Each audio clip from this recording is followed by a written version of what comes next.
Kaixo, ongi etorri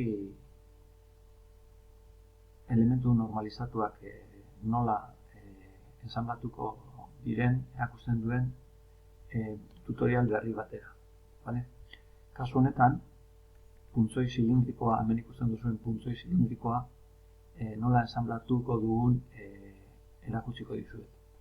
Horretarako nola proiektu askotan honelako puntzoi zilindriko bat baino gehiago edo mota desberdinak egoten diren, lehenengo eta behin erakutsiko dizuet nola diseinu taula baten bitartez egin. Vale? Horretarako diseinu taula hori nola egiten den azalduko dizuet. Bueno, lehenik eta behin egingo duzuena da puntzoi zilindriko hau marraztu, bai? Eta marraztu ondoren dituen lau parametro garrantzitsuenak sortuko dituzue. Vale? Hori egin ondoren, Gaiaztegien adibidez katalogan sartzen gara, eta hemen taula hauetatik lortuko ditugu Excel taula honetan jarri ditugun datu guztiak. Ikus ditzakezuenez, datuak honela jarrita daude, eta kasu honetan jarriko duguna da parametrizatu ditugun neurriak izen egokiekin, diametro kabeza, luzera txiki hori, eta puntzoiaren luzera totala, bai? Eta sortu ditut adibide bat jartzearren diametro 5, 6, 8 eta 8,4koak, eta lau luzeretakoak, 71, 80, 100 eta 150 milimetroko luzera duten puntzoiak. Vale? Oso garrantzitsua goiko lerro honetan izenak behar den moduan eta unitateekin honela ezartzea. Vale? Vale. Hori egin ondoren, parametrizatu ondoren, katian bertan, egingo duguna da, parametroa jarri ondoren, ikono oneri eman da, bai? Excela katiarekin lotuko dugu, bale? Horretarako egingo duguna da hor sartzen garenean eskatzen dizkigun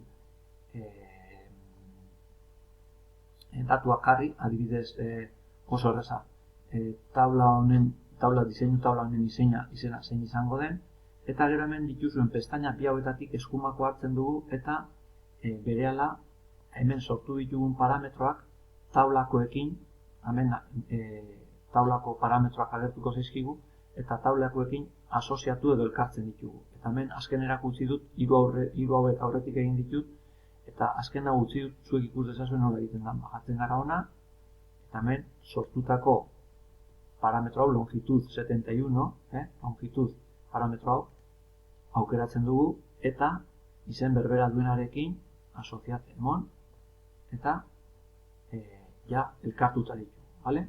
Azkenik egiten dugu apply, ok, vale? Eta hemen guztiko dozuen nola diseinu taula sortzen zaigu, vale? Hauetatik bat okerre gaizki egongo da, eta bat ezabatu egin beharko dugu, vale? Agian betetan eman dio dalako edo horrelako zerbait, vale? Eta gogoratu gelan zer komentatzen genuen. Hau egin ondoren, hemen guk egin duguna da elementu normalizatu generiko bat marraztu. Bai? Orduan, nik hemen izen generiko bat jarri diot, eta izen generiko honekin artxiboa gordeko dugu diseinu tabla gorde dugun karpeta berberean. Orduan, egingo dugu file, save as, etorriko gara proiektua daukagun karpeta honetara, zabaldu, hemen arautuak daude, arautuak karpeta, aurretik kaskilloak egin genituen, kaskilloen diseinu tabla egin genuen, kasu honetan, zelan da, puntzoi zilindrikoa gordeko ditugu hemen. Vale? Vale. Behin puntzoi zilindrikoa gordeta dugunean, vale? Jakin beharko dugu puntzoi zilindriko hori gure proiektuaren zein ataletan joango den. Eta argi dago, puntzoi zilindrikoa joango direla, goiko multzoan, plaka base superior horren barruan, elementu normalizatuak azpi multzoan edo subensanblatu honetan. Bai? Vale? Hementxe joango dira. Vale. Eta orduan, zer egingo dugu? Ba, bueno, azpi multzo honetan kokatuko gara, vale? Eta hemen sartu beharko dugu gure elementu berria, vale? Puntzoi berria. Horretarako konturatuko gara, begiratuko dugu hemen zein kodifikazio daukagu. 221ean goaz, vale? Orduan, zer egin behar dugu orain? Zabaldu berriz arautuaken barruan gorde dugun puntzoi hau, bai? Eta hemen propertiesen izen aldatuko diogu, ipiniko diogu, aurrekoa baldin bazan 0,821, 0,822 kodigoa jarri, eta hemen jarriko dugu maiuskulatan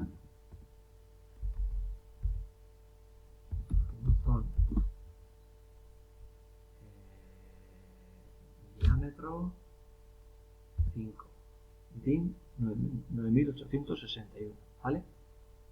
Apply, ok. Eta orain, izen berber hau, egingo duguna kopiatu, Ctrl C, ok, eta file, save as, eta orain, arautuaken barik, proiektuan, hemen barruan gordeko dugu, bai? Izen berria jarri, Ctrl V, eta guardar, vale? Eta behin, gorde ondoren, vale? Gorde ondoren, hau, zabatzen dugu, proiektura etortzen gara, klik bikoitza egiten hemen, eta components, existing component, bai? Eta hemen azkar aurkituko du, 0,822, punzon, diámetro 5, bai?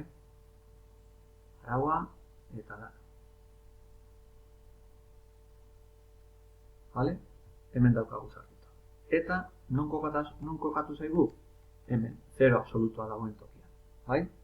Orduan, zer da orain egin beharko genukena? Ba, egin behar duguna da puntzoi hori bere tokira eraman.